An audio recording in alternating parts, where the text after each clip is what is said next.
अगर आप ये जानना चाहते हैं कि how to franchise your business effectively, then आपको ये जरूर जानना चाहिए कि मैकडॉनल्ड्स ने कैसे अब तक 36,000 36,000 के करीब फ्रेंचाइज स्टोर्स खोल लिए हैं और आगे भी वो धड़ाधड़ फ्रेंचाइज स्टोर्स खोल रहा है। तो इस वीडियो में हम जानेंगे मैकडॉनल्ड्स के फ्रेंचाइजिंग सक्सेस के सीक्रेट फॉर्मूला के बारे में और साथ में समझेंगे कि अन्य फ्रेंचाइजर्स इसका कैसे लाभ उठा सकते हैं। तो चलिए शुरू करते हैं ये video. A big and warm hello to you। मेरा नाम है सुमित, मैं एक ऑथर और फ्रेंचाइज कंसल्टेंट हूँ। आप है मेरे चैनल SD फ्रेंचाइज एडवाइस पर। विद इंट्रोडक्शन डन, बढ़ते हैं अपने टॉपिक की तरफ।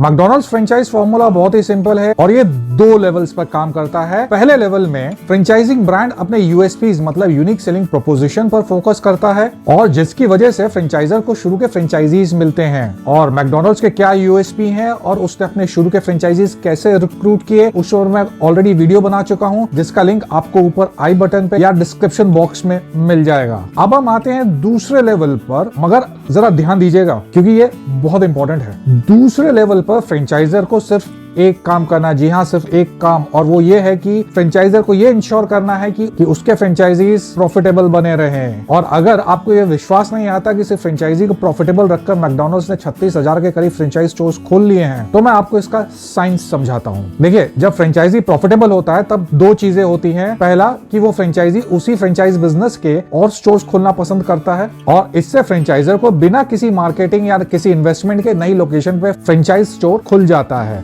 दूसरा, उस फ्रेंचाइजी की प्रॉफिटेबिलिटी और सक्सेस को देखकर नए फ्रेंचाइजीज खुद जुड़ने आ जाते हैं और जब ऐसा रेगुलरली होने लगता है तब फ्रेंचाइजर को इन्वेस्टर्स के पीछे जाने की जरूरत नहीं रहती है। यहाँ एक तरह का सर्कल बन जाता है जहाँ फ्रेंचाइजी आता है, प्रॉफिट कमाता है और स्टोर्स खोलता है। उसकी सक्सेस को देख करके और फ्रेंचाइजीज जुड़ते हैं, वो प्रॉफिट कमाते हैं और उनकी सक्सेस को देख करके और ज्यादा फ्रेंचाइजीज आते हैं। इस तरह से ये सर्कल चलता रहता है और सबसे इंपॉर्टेंट बात यह है कि हर बार वो सर्कल बड़ा होता जाता है और इस ग्रोथ को हम स्नोबॉल इफेक्ट भी कहते हैं। तो इससे ये समझ में आता है कि जो ब्रांड जितने लंबे समय तक फ्रेंचाइजी को प्रॉफिटेबल रख सकता है, वो ब्रांड उतने ज्यादा फ्रेंचाइज स्टोर्स खोल पाता है। और मैकडॉनल्ड्स की फ्रेंचाइज सक्सेस का कारण भी यही है कि एक बार जब इन्वेस्टर्स ने मैकडॉनल्ड्स के साथ जुड़ना शुरू किया तो उसकी प्रॉफिटेबिलिटी की वजह से वो उससे जुड़ते ही गए। और साथ ही में फ्रेंचाइजिंग का ये थंब रूल भी है कि अगर किसी फ्रेंचाइजर को सक्सेसफुल होना है तो फिर उसके फ्रेंचाइजीज को भी सक्सेसफुल होना जरूरी है। ऐसा नहीं हो सकता है कि बिना फ्रेंचाइजीज के सक्सेसफुल हुए कोई फ्रेंचाइजर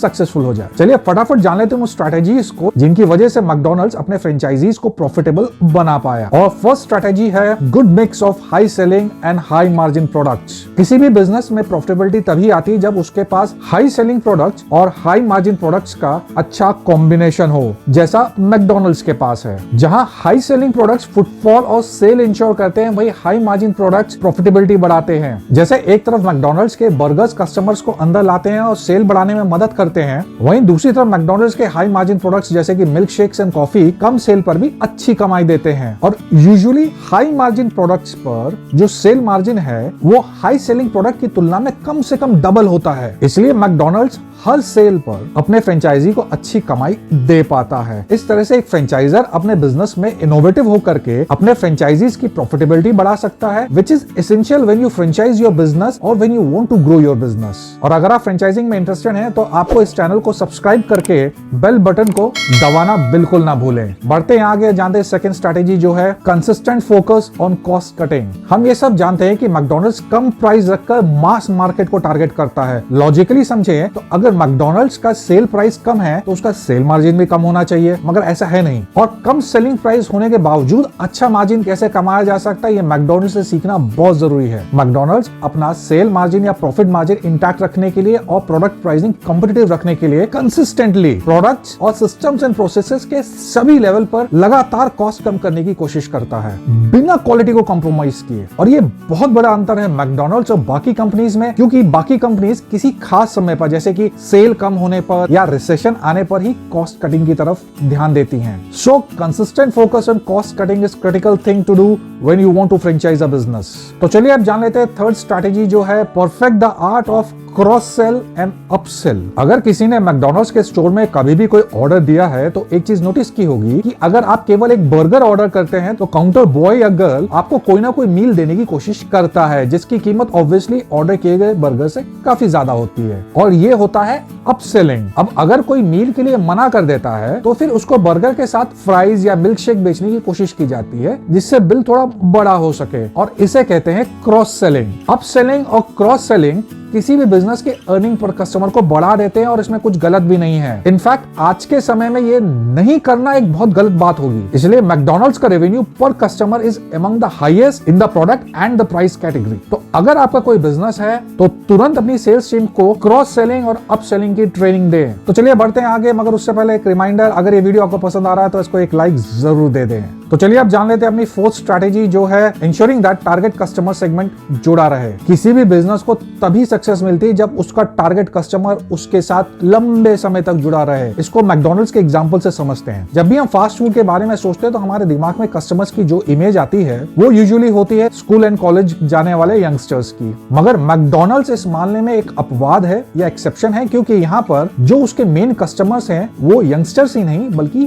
फैमिलीज भी हैं, और फैमिलीज मैकडॉनल्ड्स के साथ जुड़ी हैं क्योंकि उनको जोड़े रखने के लिए मैकडॉनल्ड्स ने रे क्रॉक जो उनके ओनर थे उनके motto quality, service, cleanliness and value को अच्छे से इंप्लीमेंट किया है। आप खुद सोच कर देखिए कि जहां प्रोडक्ट क्वालिटी बढ़िया हो, सर्विस अच्छी हो, साफ सफाई हो और जहां ज्यादा खर्च भी ना करना पड़े, मतलब कि वैल्यू फॉर मनी हो, तो क्या ऐसी जगह फैमिलीज जाना पसंद नहीं करेंगी? बिल्कुल करेंगी, और इसलिए हमें मैकडॉनल्ड्स में फैमिलीज दिखाई देती हैं। तो यहाँ फ्रेंचाइजर्स के लिए लेसन ये है कि अगर किसी बिजनेस का कस्टमर बेस डिफाइंड नहीं है तो सबसे पहले अपना कस्टमर बेस डिफाइन करें, और उसको डिफाइन करने के बाद वो स्टेप्स लें जो ये इंश्योर करे कि वो कस्टमर बेस हमेशा आपके साथ जुड़ा रहे, and then only you will be successful when you franchise your business in India। तो चलिए बढ़ते हैं आगे, जानते हैं अपनी फिफ्थ स्ट्रैटेजी जो है ग्रूम फ्यूचर कस्टमर्स। आपने कभी ये नोटिस किया है कि ज्यादातर बच्चे मैकडॉनल्ड्स में शांति से खाते हैं in comparison to other restaurants, और इसका कारण यह है कि बच्चों को हैप्पी मील के साथ एक खिलौना मिल जाता है। हैप्पी मील के साथ खिलौना देकर के मैकडॉनल्ड्स बच्चों को इन्फ्लुएंसर बनाने की कोशिश करता है, क्योंकि वो डिसीजन मेकर नहीं होते हैं। अब चाहे बात बाहर जाकर खाने की हो या बाहर से खाना मंगाने की, ज्यादातर बच्चे मैकडॉनल्ड्स को प्रेफर करते हैं केवल उस खिलौने के लिए, और इस तरह से बच्चे बहुत बड़े इन्फ्लुएंसर का रोल प्ले करते हैं। साथ ही में जब बचपन से ही कोई मैकडॉनल्ड्स जाता है तो इसका चांस भी बहुत बढ़ जाता है कि वो बड़ा होकर के भी वहां जाता रहेगा। इस तरह से मैकडॉनल्ड्स पहले बच्चों को अपना इन्फ्लुएंसर बनाकर सेल्स प्राप्त करता है, और फिर वो बच्चे जब डिसीजन मेकर बन जाते हैं तब भी उनसे सेल्स प्राप्त करता है। इस तरह से मैकडॉनल्ड्स अपने फ्यूचर कस्टमर को उनके बचपन से ही ग्रूम करना शुरू कर देता है, और अगर देखा जाए तो ये बहुत ही लंबी गेम है और बहुत बढ़िया स्ट्रैटेजी है। और क्या आप किसी और ब्रांड को जानते हैं जो कस्टमर्स पाने के लिए इतनी लंबी गेम खेलता है? अगर हाँ, कमेंट बॉक्स में कमेंट करके प्लीज बताइएगा, मैं जरूर जानना चाहूंगा। तो चलिए अब जान लेते हैं मैकडॉनल्ड्स की सिक्स्थ स्ट्रैटेजी जो है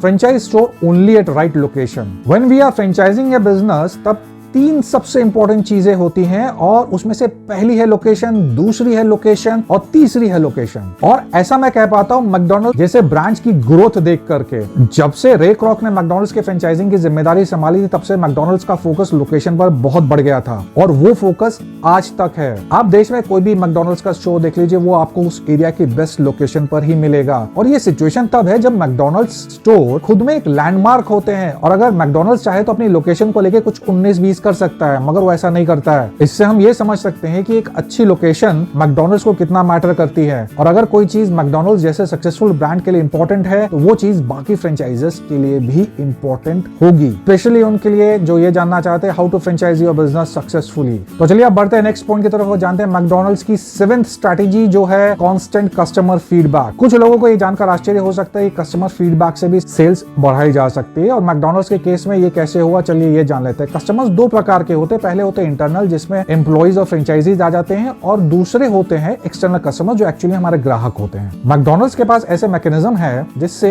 इंटरनल और एक्सटर्नल कस्टमर्स का फीडबैक समय समय पर मिलता रहता है। कस्टमर फीडबैक से मैकडॉनल्ड्स की सेल कैसे बढ़ी, इसको हम दो एग्जांपल से समझेंगे। पहला example, feedback from external customers का है। 1975 में मैकडॉनल्ड्स के कुछ पोटेंशियल कस्टमर्स को एक समस्या उत्पन्न हुई और ये पोटेंशियल कस्टमर्स थे सैनिक, और उनकी समस्या ये थी कि जब वो अपनी आर्मी फटीग्स, जो एक प्रकार की आर्मी यूनिफॉर्म होती है, उसमें होते थे तो उनको ये अलाउड नहीं था कि कहीं आते जाते वो अपनी गाड़ी में से उतरे। ये अमेरिका की बात है। जब मैकडॉनल्ड्स को इस समस्या का पता चला तब उन्होंने ड्राइव थ्रू को अपने स्टोर्स में ऐड करना शुरू कर दिया। इससे सैनिक बिना गाड़ी से उतरे ऑर्डर दे सकते थे। तो इस तरह से सैनिकों को ही नहीं बल्कि उन कस्टमर्स को भी काफी सहूलियत हो गई जो घर ले जाकर के मैकडॉनल्ड्स के प्रोडक्ट खाना चाहते थे। And over a period of time drive through McDonald's का एक नया रेवेन्यू सोर्स बन गया या नया सोर्स ऑफ इनकम बन गया।